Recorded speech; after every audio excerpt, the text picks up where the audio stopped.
Punjabi radio USA ਸੁਣ ਰਹੇ ਸਾਰੇ ਸਰੋਤਿਆਂ ਨੂੰ ਬਲਤੇਜ ਪੰਨੂ ਦੀ ਸਤਿ ਸ਼੍ਰੀ ਅਕਾਲ ਪ੍ਰਵਾਨ ਹੋਏ। ਤੇ ਲਓ ਫਿਰ ਨਿਗਾਹ ਮਾਰਦੇ ਹਾਂ ਕੁਛ ਮੌਜੂਦਾ ਹਾਲਾਤਾਂ ਦੇ ਉੱਤੇ, ਜੋ ਵੀ ਸਥਿਤੀ ਇਸ ਵੇਲੇ ਬਣੀ ਹੋਈ ਆ। ਇੱਥੇ ਪਟਿਆਲਾ ਡਿਸਟ੍ਰਿਕਟ ਦੇ ਨਾਲ ਲੱਗਵਾਂ ਇੱਕ ਕਸਬਾ ਹੈ ਰਾਜਪੁਰਾ, ਦਿੱਲੀ ਜਲੰਧਰ ਹਾਈਵੇ ਦੇ ਉੱਤੇ ਪੈਂਦਾ। ਉੱਥੇ ਜਿਹੜੀ ਸਥਿਤੀ ਆ ਕੱਲ੍ਹ ਦੀ ਵਾਹਵਾ ਨਾਜ਼ੁਕ ਬਣੀ ਹੋਈ ਆ, ਜਿੱਥੇ ਇੱਥੋਂ ਪਟਿਆਲਾ ਡਿਸਟ੍ਰਿਕਟ ਤੋਂ ਭਾਜਪਾਈ ਆਗੂਆਂ ਨੇ ਮੀਟਿੰਗ ਰੱਖੀ। ਪੰਜਾਬ ਦੇ ਵਿੱਚ ਥਾਂ ਥਾਂ ਦੇ ਉੱਤੇ ਮੀਟਿੰਗਾਂ ਸ਼ਰਾਰਤ ਵਜੋਂ ਭਾਰਤੀ ਜਨਤਾ ਪਾਰਟੀ ਦੇ ਆਗੂ ਰੱਖ ਰਹੇ ਆ, ਜੋ ਕਿ ਉਹਨਾਂ ਨੂੰ ਉੱਪਰੋਂ ਹਦਾਇਤਾਂ ਨੇ। ਔਰ ਇਹਨਾਂ ਹੀ ਜਿਹੜੀਆਂ ਮੀਟਿੰਗਸ ਨੇ ਉਹਦਾ ਵਿਰੋਧ ਕਰ ਰਹੇ ਆ ਕਿਸਾਨ ਜਿਹੜੇ ਕਿ 9 ਮਹੀਨਿਆਂ ਤੋਂ ਬੈਠੇ ਆ ਐਜੀਟੇਸ਼ਨ ਦੇ ਉੱਤੇ। ਉਹ ਇਹ ਕਹਿੰਦੇ ਆ ਕਿ ਅਸੀਂ ਭਾਜਪਾ ਨੂੰ ਇੱਥੇ ਮੀਟਿੰਗਸ ਨਹੀਂ ਕਰਨ ਦੇਣੀਆਂ। ਇੱਥੋਂ ਟਕਰਾਓ ਆ, ਥਾਂ ਥਾਂ ਦੇ ਉੱਤੇ ਟਕਰਾਓ ਹੁੰਦਾ। ਇਹ ਟਕਰਾਓ ਕੁਛ ਗੰਭੀਰ ਬਣ ਗਿਆ। ਇੱਥੇ ਪਟਿਆਲਾ ਡਿਸਟ੍ਰਿਕਟ ਦੇ ਇਹ ਆਗੂ ਸਨ ਭਾਜਪਾ ਦੇ, ਜਿਨ੍ਹਾਂ ਨੇ ਜਦੋਂ ਇਹ ਮੀਟਿੰਗ ਰੱਖੀ ਤੇ ਉੱਥੇ ਵੱਡੀ ਗਿਣਤੀ ਦੇ ਵਿੱਚ ਪਹੁੰਚ ਗਏ ਕਿਸਾਨ। ਇੱਥੇ ਜਿਹੜੇ ਪਹੁੰਚੇ ਕਿਸਾਨ ਸੀਗੇ, ਉਹਨਾਂ ਨੇ ਇਹ ਮੀਟਿੰਗ ਨਹੀਂ ਹੋਣ ਦਿੱਤੀ ਔਰ ਇਹਨਾਂ ਆਗੂਆਂ ਨੂੰ ਉੱਥੋਂ ਭੱਜਣਾ ਪੈ ਗਿਆ। ਔਰ ਜਦੋਂ ਇਹ ਭੱਜੇ ਤਾਂ ਉਹਦੀਆਂ ਵੀਡੀਓ ਸਾਹਮਣੇ ਆ ਗਈਆਂ। ਇੱਥੇ ਇੱਕ ਭੁਪੇਸ਼ ਅਗਰਵਾਲ ਹੈ ਪਟਿਆਲਾ ਦਾ, ਸੂਬਾਈ ਆਗੂ ਆ। ਉਹ ਇੱਕ ਘਰ ਦੇ ਵਿੱਚ ਵੜ ਗਿਆ। ਘਰ ਦੇ ਵਿੱਚ ਵੜ ਕੇ ਸ਼ਰਾਰਤ ਜਾਰੀ ਰੱਖੀ। ਉੱਥੋਂ ਵੀਡੀਓ ਪਾ ਕੇ ਪੁਲਿਸ ਦੇ ਉੱਤੇ ਕਿੰਤੂ ਪਰੰਤੂ ਕੀਤਾ। ਉਹ ਚੱਲ ਗਿਆ। ਉਦੋਂ ਬਾਅਦ ਉਹਨੇ ਉੱਥੋਂ ਹੀ ਇਹ ਐਲਾਨ ਕੀਤਾ ਕਿ ਅਸੀਂ ਜਾ ਰਹੇ ਹਾਂ ਫਿਰ ਮੀਟਿੰਗ ਕਰਨ, ਤੇ ਆ ਜਾਓ ਜਿਨ੍ਹਾਂ ਨੇ ਆਉਣਾ। ਉੱਥੋਂ ਕਹਾਣੀ ਫਿਰ ਜ਼ਿਆਦਾ ਜਿਹੜੀ ਉਹ ਵਿਗੜ ਗਈ। ਵੱਡੀ ਗਿਣਤੀ ਦੇ ਵਿੱਚ ਕਿਸਾਨ ਜਿਹੜੇ ਸੀਗੇ ਉਹ ਉੱਥੇ ਪਹੁੰਚ ਗਏ। ਘਰ ਨੂੰ ਘੇਰ ਲਿਆ ਜਿੱਥੇ ਇਹ ਮੀਟਿੰਗ ਕਰ ਰਹੇ ਸੀਗੇ। ਘੇਰਾ ਐਡਾ ਜ਼ਬਰਦਸਤ ਹੋ ਗਿਆ ਕਿ ਰਾਤ ਪੈਂਦਿਆਂ ਪੈਂਦਿਆਂ ਪਟਿਆਲਾ ਦੇ DIG ਵਿਕਰਮਜੀਤ ਦੁੱਗਲ ਹੋਰਾਂ ਨੂੰ ਖੁਦ ਪੁਲਿਸ ਫੋਰਸ ਦੀ ਅਗਵਾਈ ਕਰਨ ਦੇ ਵਾਸਤੇ ਉੱਥੇ ਜਾਣਾ ਪੈ ਗਿਆ।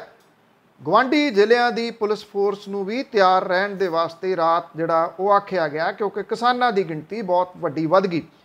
ਪੰਜਾਬ ਦੇ ਵਿੱਚ ਵਿਰੋਧ ਹੋਏ ਆ, ਥਾਂ ਥਾਂ ਦੇ ਉੱਤੇ ਪੰਜਾਬ ਦੇ ਵਿੱਚ ਵਿਰੋਧ ਹੋਏ ਆ। ਰਾਜਪੁਰੇ ਵਰਗੀ ਸਿਚੁਏਸ਼ਨ ਕਦੀ ਜਿਹੜਾ ਉਹ ਨਹੀਂ ਬਣੀ ਜਿਹੋ ਜੀ ਇੱਥੇ ਬਣ ਚੁੱਕੀ ਹੋਈ ਆ। ਰਾਜਪੁਰਾ ਦੇ ਵਾਰਡ ਨੰਬਰ 45 ਦੇ ਵਿੱਚ ਭਾਜਪਾ ਦੇ ਭਾਰਤੀ ਵਿਕਾਸ ਪਰਿਸ਼ਦ ਦੇ ਦਫ਼ਤਰ ਦੇ ਵਿੱਚ ਜਿਹੜੀ ਸੀਗੀ ਇਹ ਮੀਟਿੰਗ ਕੋਈ ਚੱਲ ਰਹੀ ਸੀਗੀ।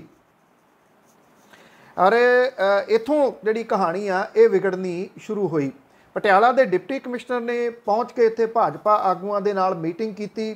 ਉਹਨਾਂ ਨੂੰ ਇਹ ਗੱਲ ਜਿਹੜੀ ਆਖੀ ਕਿ ਅਸੀਂ ਤੁਹਾਨੂੰ ਇੱਥੋਂ ਜਿਹੜਾ ਉਹ ਕੱਢ ਲਿਜਾਨੇ ਆ ਇੱਥੋਂ, ਪਰ ਉਹ ਭਾਜਪਾ ਆਗੂ ਜਿਹੜੇ ਆਪਣੀ ਗੱਲ ਦੇ ਉੱਤੇ ਡਟੇ ਹੋਏ ਆ, ਤਣੇ ਹੋਏ ਆ ਕਿ ਅਸੀਂ ਇੱਥੇ ਮੀਟਿੰਗ ਕਰਨੀ ਆ।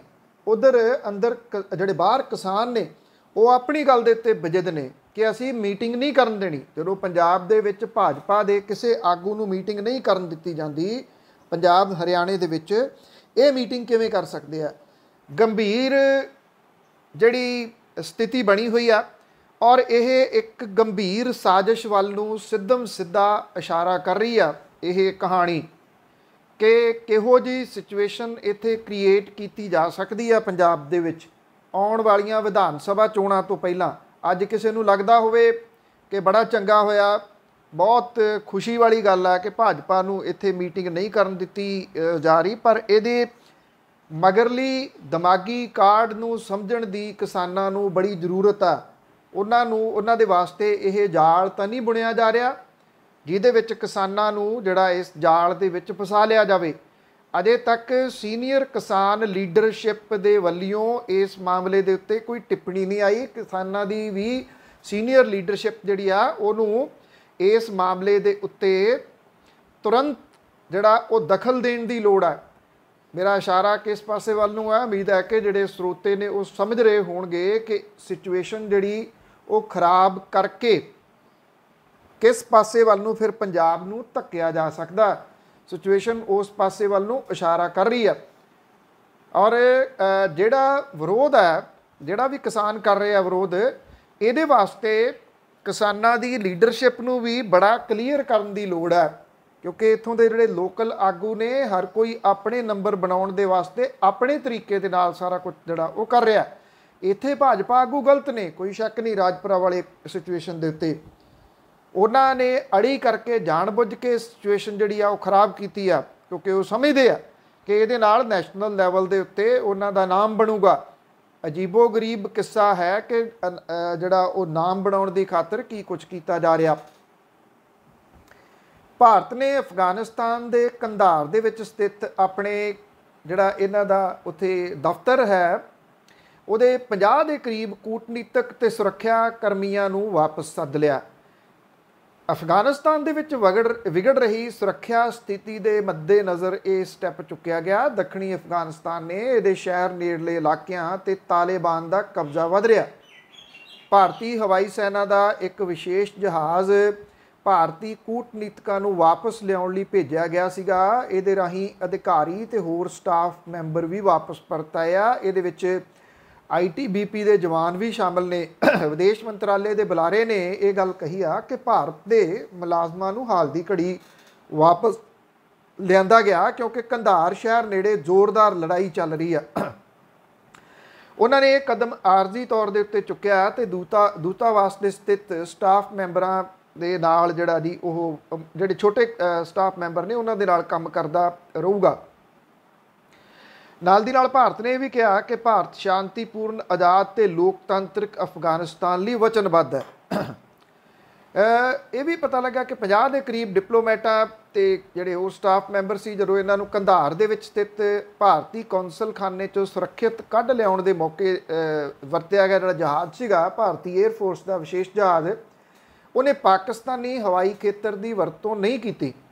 ਅਮਰੀਕਨ ਫੌਜਾਂ ਦੇ ਪਾਕਿਸਤਾਨ ਦੇ ਵਿੱਚੋਂ ਵਾਪਸ ਜਾਣ ਦੇ ਦਰਮਿਆਨ ਪਿਛਲੇ ਕੁਝ ਹਫ਼ਤਿਆਂ ਦੇ ਵਿੱਚ ਰਾਜਧਾਨੀ ਕਾਬੁਲ ਸਣੇ ਅਫਗਾਨਿਸਤਾਨ ਦੇ ਵੱਖ-ਵੱਖ ਹਿੱਸਿਆਂ ਦੇ ਵਿੱਚ ਲੜੀਵਾਰ ਦਹਿਸ਼ਤੀ ਹਮਲੇ ਹੋਏ ਨੇ।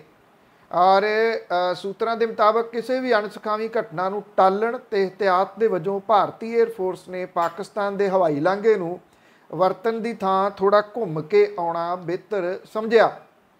ਜਿਹੜੇ ਜਿੱਥੇ ਜਿਹੜੀਆਂ ਅਮਰੀਕਨ ਫੌਜਾਂ ਨੇ ਉਹ ਥਾਂ ਖਾਲੀ ਕਰ ਰਹੀਆਂ ਨੇ, ਚਾਹੇ ਉਹ ਏਅਰਪੋਰਟ ਹੈ ਜਾਂ ਬਾਕੀ ਇਲਾਕੇ ਨੇ, ਜਦੋਂ ਉਹ ਵੀ ਚੁੱਪ ਕੀਤੇ ਉੱਥੋਂ ਨਿਕਲ ਰਹੇ ਆ। ਜਦੋਂ ਜਿਹੜਾ ਬੇਸ ਉਹਨਾਂ ਨੇ ਖਾਲੀ ਕਰਨਾ ਹੁੰਦਾ, ਉਹ ਬਿਨਾਂ ਦੱਸੇ ਤੋਂ ਰਾਤ ਨੂੰ ਸਾਰਾ ਸਮਾਨ ਉੱਥੇ ਛੱਡ ਕੇ ਨਿਕਲ ਜਾਂਦੇ ਆ ਅਮਰੀਕਨ ਜਿਹੜੇ ਫੌਜੀ, ਕਿਉਂਕਿ ਉਹ ਉਹਨਾਂ ਦਾ ਜਾਨੀ ਨੁਕਸਾਨ ਜਾਂ ਹੋਰ ਨੁਕਸਾਨ ਜਿਹੜਾ ਉਹ ਨਹੀਂ ਕਰਵਾਉਣਾ ਚਾਹੁੰਦਾ ਅਮਰੀਕਾ। ਜਦੋਂ ਉੱਥੇ ਲੋਕਲ ਜਿਹੜੇ ਲੋਕ ਨੇ ਉਹਨਾਂ ਨੂੰ ਪਤਾ ਲੱਗਦਾ ਕਿ ਫਲਾਂ ਬੇਸ ਖਾਲੀ ਹੋ ਗਿਆ, ਵੱਡੀ ਗਿਣਤੀ ਦੇ ਵਿੱਚ ਟੋਲਿਆਂ ਦੇ ਰੂਪ ਦੇ ਵਿੱਚ ਜਾ ਕੇ ਲੋਕ ਉੱਥੇ ਕਬਜ਼ਾ ਕਰ ਲੈਂਦੇ ਆ। ਜਿਹੜਾ ਉਹ ਸਮਾਨ ਛੱਡ ਗਏ ਉਹ ਖੋਹ ਖਵਾਈ ਉਸ ਸਮਾਨ ਦੇ ਉੱਤੇ ਹੋ ਜਾਂਦੀ ਆ। ਬਹੁਤ ਸਾਰੇ ਬੇਸ ਦੇ ਉੱਤੇ ਜਿਹੜੀਆਂ ਨੇ ਉਹ ਉੱਥੇ ਕਾਰਾਂ ਵੀ ਖੜੀਆਂ ਮਿਲੀਆਂ ਨੇ ਜਿਨ੍ਹਾਂ ਦੇ ਵਿੱਚ ਚਾਬੀ ਹੈ ਨਹੀਂ ਗੀ ਕਾਰਾਂ ਦੇ। ਕਾਰਾਂ ਉੱਥੇ ਜ਼ਰੂਰ ਖੜੀਆਂ ਨੇ, ਬਾਕੀ ਸਮਾਨ ਜਿਹੜਾ ਲੋਕ ਹੱਥੋਂ ਹੱਥੀ ਚੁੱਕ ਕੇ ਲੈ ਕੇ ਭੱਜ ਜਾਂਦੇ ਆ।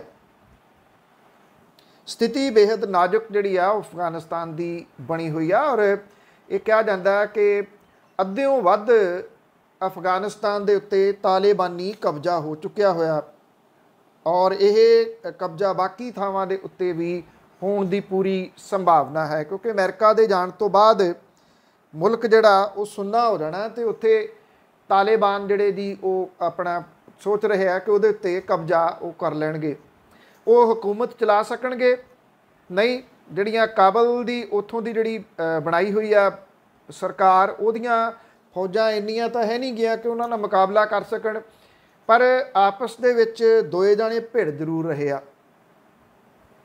ਪੰਜਾਬ ਵੱਲ ਫੇਰ ਪਰਤੀਏ। ਸਾਬਕਾ ਭਾਜਪਾ ਮੰਤਰੀ ਅਨਿਲ ਜੋਸ਼ੀ ਨੂੰ ਭਾਰਤੀ ਜਨਤਾ ਪਾਰਟੀ ਨੇ 6 ਵਰ੍ਹਿਆਂ ਲਈ ਕੱਢ ਦਿੱਤਾ ਪਾਰਟੀ ਚੋਂ। ਭਾਜਪਾ ਆਗੂ ਅਨਿਲ ਜੋਸ਼ੀ ਨੇ ਇਹ ਕਿਹਾ ਕਿ ਹੁਣ ਆਪਣਾ ਸਿਆਸੀ ਭਵਿੱਖ ਦੇ ਬਾਰੇ ਕੋਈ ਫੈਸਲਾ 1 ਮਹੀਨੇ ਬਾਅਦ ਸਵੈ ਮੰਥਨ ਤੇ ਸਥਿਤੀਆਂ ਦਾ ਜਾਇਜ਼ਾ ਲੈਣ ਤੇ ਬਾਅਦ ਦੇਣਗੇ। ਉਹਨਾਂ ਨੂੰ ਪੰਜਾਬ ਭਾਜਪਾ ਦੇ ਵੱਲੋਂ ਅਨੁਸ਼ਾਸਨਹੀਣਤਾ ਦੇ ਦੋਸ਼ ਦੇ ਹੇਠ 6 ਵਰ੍ਹਿਆਂ ਲਈ ਕੱਢਿਆ ਗਿਆ। ਜੋਸ਼ੀ ਨੇ ਇਹ ਗੱਲ ਜਿਹੜੀ ਕਹੀ ਆ ਕਿ ਉਹਨਾਂ ਕਿਸਾਨਾਂ ਤੇ ਪੰਜਾਬ ਦੇ ਲੋਕਾਂ ਦੀ ਹੱਕ ਦੀ ਗੱਲ ਕਰਕੇ ਕੋਈ ਗੁਨਾਹ ਨਹੀਂ ਕੀਤਾ। ਜਿਹਦੇ ਲਈ ਪਾਰਟੀ ਦੇ ਇਸ ਫੈਸਲੇ ਕਰਕੇ ਸ਼ਰਮਿੰਦਗੀ ਮਹਿਸੂਸ ਹੋਵੇ।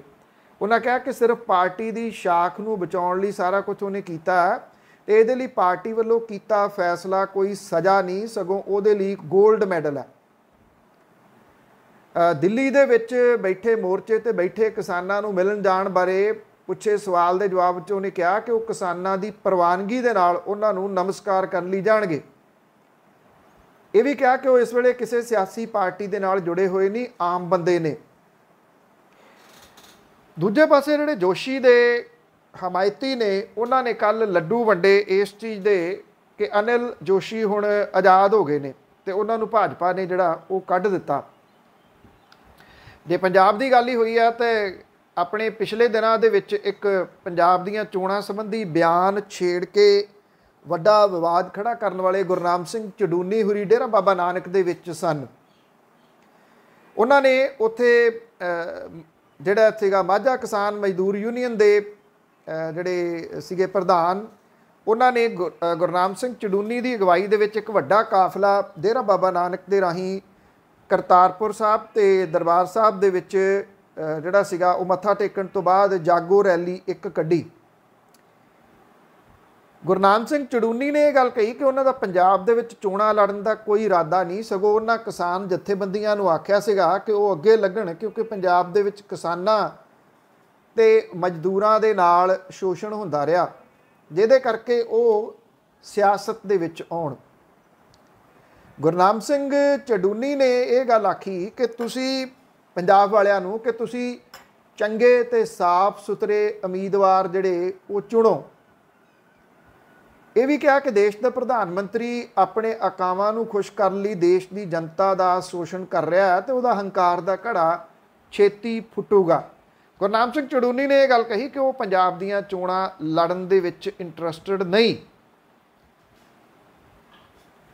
ਸ਼ਿਵ ਸੈਨਾ ਦੇ ਸੰਸਦ ਮੈਂਬਰ ਸੰਜੇ ਰਾਉਤ ਨੇ ਇਹ ਗੱਲ ਕਹੀ ਆ ਕਿ ਐਲਗਾਰ ਪਰਿਸ਼ਦ ਮਾਓਵਾਦੀਆਂ ਦੇ ਸਬੰਧਾਂ ਬਾਰੇ ਕੇਸ ਦੇ ਮੁਲਜ਼ਮ ਪਾਦਰੀ ਸਟੇਨ ਸਵੈਮੀ ਦੀ ਹਿਰਾਸਤ ਦੇ ਵਿੱਚ ਹੋਈ ਮੌਤ ਲਈ ਕੋਈ ਸਫਾਈ ਨਹੀਂ ਦਿੱਤੀ ਜਾ ਸਕਦੀ, ਭਾਵੇਂ ਕਿ ਮਾਓਵਾਦੀ ਕਸ਼ਮੀਰੀ ਵੱਖਵਾਦੀਆਂ ਨਾਲੋਂ ਵੀ ਜ਼ਿਆਦਾ ਖਤਰਨਾਕ ਨੇ। ਪਾਰਟੀ ਨਾਲ ਜੁੜੇ ਸਾਹਮਣਾ ਅਖਬਾਰ ਦੇ ਵਿੱਚ ਲੇਖ ਲਿਖਦਿਆਂ ਸੰਜੇ ਰਾਉਤ ਨੇ ਕਿਹਾ ਕਿ ਭਾਰਤ ਦੀ ਬੁਨਿਆਦ ਐਡੀ ਕਮਜ਼ੋਰ ਹੋ ਗਈ ਆ ਕਿ ਇੱਕ 84 ਸਾਲਾਂ ਦਾ ਬਜ਼ੁਰਗ ਇਹਦੇ ਖਿਲਾਫ ਜੰਗ ਛੇੜ ਸਕਦਾ। ਉਹਨੇ ਨਾਲ ਹੀ ਇਹ ਵੀ ਕਿਹਾ ਕਿ ਵਰਤਮਾਨ ਸਰਕਾਰ ਦੀ ਆਲੋਚਨਾ ਕਰਨ ਦਾ ਮਤਲਬ ਇਹ ਨਹੀਂ ਹੈ ਕਿ ਤੁਸੀਂ ਦੇਸ਼ ਦੇ ਖਿਲਾਫ ਹੋ। ਫਾਦਰ ਸਟੇਨ ਸਵਾਮੀ ਜਿਨ੍ਹਾਂ ਦੀ ਮੌਤ ਜੇਲ੍ਹ ਦੇ ਵਿੱਚ ਹੋ ਗਈ ਸੀਗੀ ਔਰ ਇਸ ਮੌਤ ਦੇ ਉੱਤੇ UN ਦੀ ਜਿਹੜੀ ਹਿਊਮਨ ਰਾਈਟਸ ਆਰਗੇਨਾਈਜੇਸ਼ਨ ਆ ਉਹਨੇ ਵੀ ਸਵਾਲੀਆ ਚਿੰਨ੍ਹ ਖੜੇ ਕੀਤੇ ਸੀ। ਸ਼ਿਵ ਸੈਨਾ ਦੇ ਵੱਲੋਂ ਕੇਂਦਰ ਦੀ ਸਰਕਾਰ ਦੇ ਉੱਤੇ ਇਸ ਲੇਖ ਦੇ ਰਾਹੀਂ ਸੰਜੇ ਰਾਉਤ ਨੇ ਵੱਡੇ ਸਵਾਲ ਦਾਗੇ। ਉਹਨੇ ਕਿਹਾ ਕਿ ਕੀ ਤੁਸੀਂ ਉਹਦੇ ਬਾਰੇ ਕਹਿ ਦਿਓਗੇ, ਕੋਈ ਸਫਾਈ ਤੁਸੀਂ ਦੇ ਹੀ ਨਹੀਂ ਸਕਦੇ। ਇੱਕ ਬੰਦੇ ਦੀ ਮੌਤ ਹੋਈ ਆ ਜਿਹੜਾ 84 ਸਾਲ ਦਾ ਸੀ ਤੇ ਤੁਸੀਂ ਇਹ ਕਹਿੰਦੇ ਹੋ ਕਿ ਮੁਲਕ ਦੇ ਖਿਲਾਫ ਉਹਨੇ ਲੜਾਈ ਛੇੜਨੀ ਸੀਗੀ। ਭਾਰਤ ਦੇ ਬਹੁਤੇ ਹਿੱਸਿਆਂ ਦੇ ਵਿੱਚ ਸਣੇ ਪੰਜਾਬ ਜਿੰਨੀ ਮੌਨਸੂਨ ਇਸ ਵਾਰੀ ਉਡੀਕੀ ਜਾ ਰਹੀ ਆ ਕਦੇ ਪਹਿਲਾਂ ਨਹੀਂ ਜਿਹੜੀ ਉਹ ਉਡੀਕੀ ਗਈ। ਭਾਰਤੀ ਮੌਸਮ ਵਿਭਾਗ ਇਹ ਕਹਿੰਦਾ ਕਿ ਦਿੱਲੀ ਸਣੇ ਉੱਤਰੀ ਭਾਰਤ ਦੀਆਂ ਬਹੁਤੀਆਂ ਥਾਵਾਂ ਦੇ ਉੱਤੇ ਅੱਜ ਮੌਨਸੂਨ ਜਿਹੜੀ ਆ ਉਹ ਦਸਤਕ ਦੇ ਸਕਦੀ ਆ ਔਰ ਇਹ ਕਿਹਾ ਜਾ ਰਿਹਾ ਹੈ ਕਿ ਸਮੁੱਚੇ ਇਸ ਖਿੱਤੇ ਨੂੰ ਮੌਨਸੂਨ ਜਿਹੜੀ ਕਿ ਪਿਛਲੇ ਦਿਨਾਂ ਤੋਂ ਬੇਹੱਦ ਕਮਜ਼ੋਰ ਪੈ ਗਈ ਸੀ ਉਹ ਦੁਬਾਰਾ ਐਕਟਿਵ ਹੋ ਰਹੀ ਹੈ। ਔਰ ਇਹ ਜਿਹੜਾ ਕਿਹਾ ਜਾ ਰਿਹਾ ਕਿ ਪਹਿਲਾਂ ਇਹ ਕਿਹਾ ਜਾ ਰਿਹਾ ਸੀਗਾ ਕਿ ਕੱਲ੍ਹ ਸ਼ਾਮ ਤੱਕ ਮੌਸਮ ਜਿਹੜਾ ਵਿਭਾਗ ਆ ਉਹ ਕਹਿੰਦਾ ਸੀਗਾ ਕਿ ਮੌਨਸੂਨ ਪਹੁੰਚੂਗੀ, ਅਜਿਹਾ ਨਹੀਂ ਹੋ ਸਕਿਆ। ਪੰਜਾਬ ਤੇ ਹਰਿਆਣਾ ਦੇ ਵਿੱਚ ਬੇਹੱਦ ਹੁਮਸ ਭਰੇ ਮੌਸਮ ਦਾ ਸਾਹਮਣਾ ਲੋਕਾਂ ਨੂੰ ਕਰਨਾ ਪੈ ਰਿਹਾ।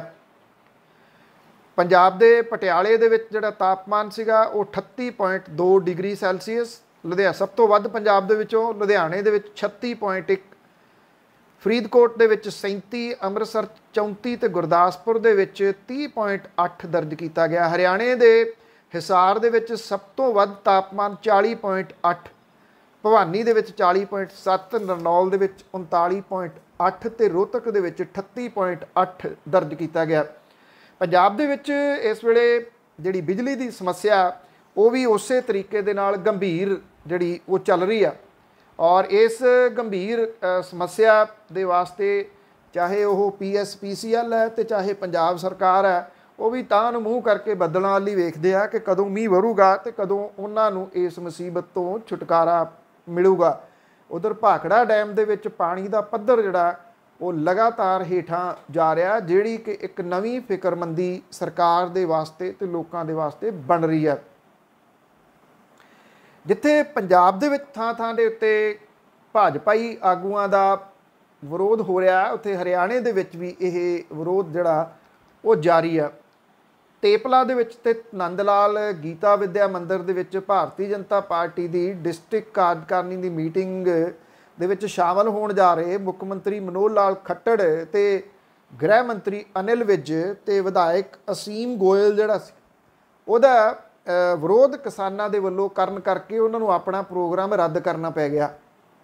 ਮੁੱਖ ਮੰਤਰੀ ਦੇ ਤੇਪਲਾ ਆਉਣ ਦਾ ਪਤਾ ਲੱਗਦਿਆਂ ਭਾਰਤੀ ਕਿਸਾਨ ਯੂਨੀਅਨ ਦੇ ਸੈਂਕੜੇ ਵਰਕਰ ਜਿਹੜੇ ਸੀਗੇ ਉਹ ਸਵੇਰ ਤੋਂ ਹੀ ਕਾਲੇ ਝੰਡੇ ਲੈ ਕੇ ਨੰਦ ਲਾਲ ਗੀਤਾ ਵਿੱਦਿਆ ਮੰਦਿਰ ਦੇ ਨੇੜੇ ਇਕੱਠੇ ਹੋਣੇ ਸ਼ੁਰੂ ਹੋ ਗਏ।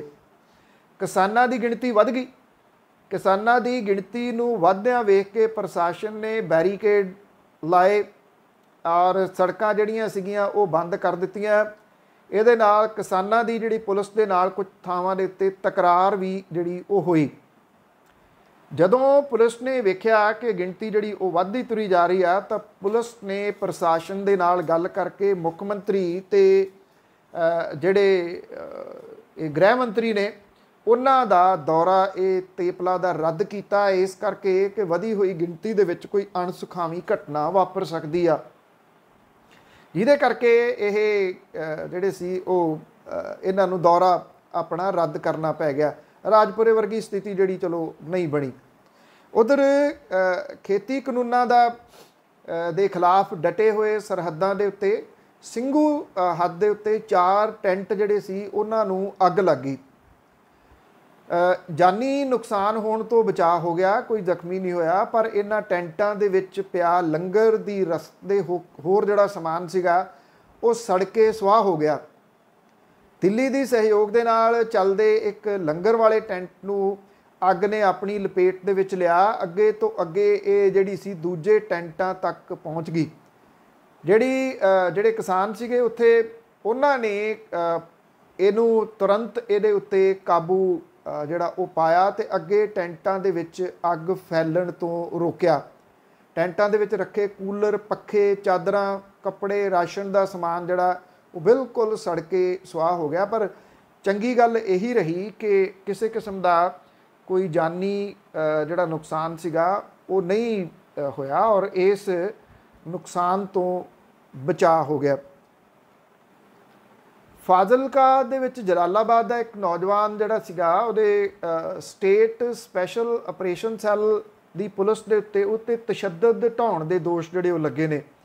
ਫਰੀਦਕੋਟ ਦੇ ਗੁਰੂ ਗੋਬਿੰਦ ਸਿੰਘ ਮੈਡੀਕਲ ਕਾਲਜ ਦੇ ਵਿੱਚ ਇਲਾਜ ਕਰਾ ਰਹੇ ਨੌਜਵਾਨ ਨੇ ਇਹ ਕਿਹਾ ਕਿ ਇੱਕ NDPS ਦੇ ਮਾਮਲੇ ਦੇ ਵਿੱਚ ਉਹਨੂੰ ਨਾਮਜ਼ਦ ਕੀਤਾ ਗਿਆ ਸੀਗਾ। ਇਹਦੇ ਸੰਬੰਧੀ ਪੰਜਾਬ ਹਰਿਆਣਾ ਹਾਈ ਕੋਰਟ ਤੋਂ ਉਹਨੇ ਐਂਟੀਸਪੇਟਰੀ ਬੇਲ ਲਈ ਹੋਈ ਸੀਗੀ। ਅਦਾਲਤ ਦੇ ਹੁਕਮਾਂ ਦੇ ਮੁਤਾਬਕ 29 ਜੂਨ ਨੂੰ ਸਪੈਸ਼ਲ ਸੈੱਲ ਥਾਣਾ ਫਾਜ਼ਿਲਕਾ ਦੇ ਤਫਤੀਸ਼ ਦੇ ਵਿੱਚ ਉਹਨੇ ਸ਼ਾਮਲ ਹੋਣ ਗਿਆ ਸੀ। ਉੱਥੇ ਥਾਣਾ ਮੁਖੀ ਨੇ ਉਹਨੂੰ ਇੱਕ ਕਮਰੇ 'ਚ ਬੰਦ ਕਰਕੇ ਉਹਦੇ ਉੱਤੇ ਤਸ਼ੱਦਦ ਕੀਤਾ, ਉਹਨੂੰ ਕਰੰਟ ਲਾਉਣ ਦੀ ਕੋਸ਼ਿਸ਼ ਕੀਤੀ। ਉਸ ਤੋਂ ਬਾਅਦ ਉਹ ਜਿਹੜਾ ਹਸਪੀਟਲ ਦੇ ਵਿੱਚ ਦਾਖਲ ਸੀ ਉੱਥੇ ਉਹਨੇ ਇਹ ਕਿਹਾ ਕਿ ਜਦੋਂ ਉਹਦੇ ਕੋਲੇ ਜ਼ਮਾਨਤ ਸੀ ਤੇ ਉਹਨੂੰ ਬਹੁਤ ਬੁਰੇ ਤਰੀਕੇ ਦੇ ਨਾਲ ਜਿਹੜਾ ਉਹ ਕੁੱਟਿਆ ਗਿਆ। ਹੁਣ ਜਿਹੜਾ ਉੱਥੇ ਸਪੈਸ਼ਲ ਆਪਰੇਸ਼ਨ ਸੈੱਲ ਫਾਜ਼ਿਲਕਾ ਦਾ ਮੁਖੀ ਆ ਉਹ ਇਹ ਕਹਿੰਦਾ ਕਿ ਇਹਦੇ ਬਾਰੇ ਉਹਨੂੰ ਕੁਝ ਨਹੀਂ ਪਤਾ, ਉਹਦੇ ਕੋਲ ਕੋਈ ਵੀ ਤਫਤੀਸ਼ ਲਈ ਨਹੀਂ ਆਇਆ। ਜਦੋਂ ਕੁੱਟਮਾਰ ਦੇ ਦੋਸ਼ਾਂ ਦਾ ਪੁੱਛਿਆ ਗਿਆ ਤੇ ਉਹ ਕਹਿੰਦਾ ਉਹ ਕਿਸੇ ਕੰਮ ਦੇ ਵਿੱਚ ਰੁੱਝਿਆ ਹੋਇਆ, ਇਸ ਕਰਕੇ ਅਜੇ ਇਸ ਮਾਮਲੇ ਦੇ ਉੱਤੇ ਕੋਈ ਗੱਲ ਜਿਹੜੀ ਉਹ ਨਹੀਂ ਕਰ ਸਕਦਾ। ਇਹ ਕਿਸੇ ਨਾ ਕਿਸੇ ਮਾਮਲੇ ਦੇ ਵਿੱਚ ਪੁਲਿਸ ਦਾ ਰੋਲ ਇਸ ਤਰ੍ਹਾਂ ਦਾ ਸਾਹਮਣੇ ਲਗਭਗ ਰੋਜ਼ ਹੀ ਆਉਂਦਾ। ਕਾਂਗਰਸੀ ਵਿਧਾਇਕ ਨਵਜੋਤ ਸਿੰਘ ਸਿੱਧੂ ਨੇ ਇੱਕ ਵਾਰੀ ਫੇਰ ਜਿਹੜਾ ਬੇਅਦਬੀ ਕਾਂਡ ਵਾਲੇ ਪਾਸੇ ਵੱਲ ਨੂੰ ਮੂੰਹ ਮੋੜਿਆ ਤੇ ਟਵੀਟ ਦੇ ਰਾਹੀਂ ਇਸ ਮਾਮਲੇ ਦੇ ਉੱਤੇ ਇੱਕ ਵੀਡੀਓ ਜਿਹੜੀ ਉਹ ਸ਼ੇਅਰ ਕੀਤੀ ਆ। ਇਹ ਕਿਹਾ ਕਿ ਬੇਅਦਬੀ ਮਾਮਲੇ ਦੇ ਵਿੱਚ ਨਿਆਂ ਪ੍ਰਾਪਤ ਕਰਨ ਲਈ ਜੰਗ ਜਾਰੀ ਆ, ਜਿਹੜੀ ਕਿ ਅੱਗੋਂ ਵੀ ਜਾਰੀ ਰਹੂਗੀ। ਉਹਨੇ ਇਹ ਕਿਹਾ ਕਿ ਪੂਰਾ ਪੰਜਾਬ ਗੁਰੂ ਗ੍ਰੰਥ ਸਾਹਿਬ ਦੀ ਬੇਅਦਬੀ ਦਾ ਇਨਸਾਫ ਮੰਗਦਾ ਹੈ, ਇਨਸਾਫ ਲਈ ਜੰਗ ਜਾਰੀ ਹੈ। ਪੰਜਾਬ ਦੇ ਲੋਕ ਇਸ ਮਾਮਲੇ ਦੇ ਉੱਤੇ ਇਨਸਾਫ ਮੰਗਦੇ ਰਹਿਣਗੇ। ਉਹਨੇ ਕਿਹਾ ਕਿ 5 ਸਤੰਬਰ 2018 ਨੂੰ ਬਹਿਬਲ ਕਲਾਂ ਦੇ ਵਿੱਚ ਉਹਨੇ ਇਨਸਾਫ ਲਈ ਵੰਗਾਰ ਲਾਈ ਸੀ ਤੇ ਇਹਦੇ ਸੰਬੰਧੀ ਉਹਨਾਂ ਇੱਕ ਵੀਡੀਓ ਵੀ ਜਿਹੜੀ ਉਸ ਵੇਲੇ ਦੀ ਜਾਰੀ ਕੀਤੀ। ਨਵਜੋਤ ਸਿੰਘ ਸਿੱਧੂ ਲਗਾਤਾਰ ਕਿਸੇ ਨਾ ਕਿਸੇ ਮਾਮਲੇ ਦੇ ਉੱਤੇ ਕਦੀ ਕੈਪਟਨ ਅਮਰਿੰਦਰ ਸਿੰਘ, ਕਦੇ ਅਕਾਲੀ ਦਲ ਤੇ ਕਦੇ ਆਮ ਆਦਮੀ ਪਾਰਟੀ ਨੂੰ ਨਿਸ਼ਾਨੇ ਦੇ ਉੱਤੇ ਲੈ ਰਹੇ ਆ। ਹਾਈ ਕਮਾਂਡ ਨੇ ਕੀ ਫੈਸਲਾ ਕਰਨਾ ਹੈ ਇਸ ਸਾਰੇ ਕਾਂਗਰਸ ਦੇ ਕਲੇਸ਼ ਦੇ ਬਾਰੇ ਅਜੇ ਕੁਝ ਨਹੀਂ ਪਤਾ, ਪਰ ਨਵਜੋਤ ਸਿੰਘ ਸਿੱਧੂ ਹੋਰੀ ਟਵਿੱਟਰ ਦੇ ਰਾਹੀਂ ਲਗਾਤਾਰ ਜਿਹੜਾ ਉਹ ਐਕਟਿਵ ਨੇ। बहुत बहुत धन्यवाद। मेरी थोड़ी मुलाकात कल दोबारा होगी, तब तक लिए इजाज़त दो जी। सत श्री अकाल।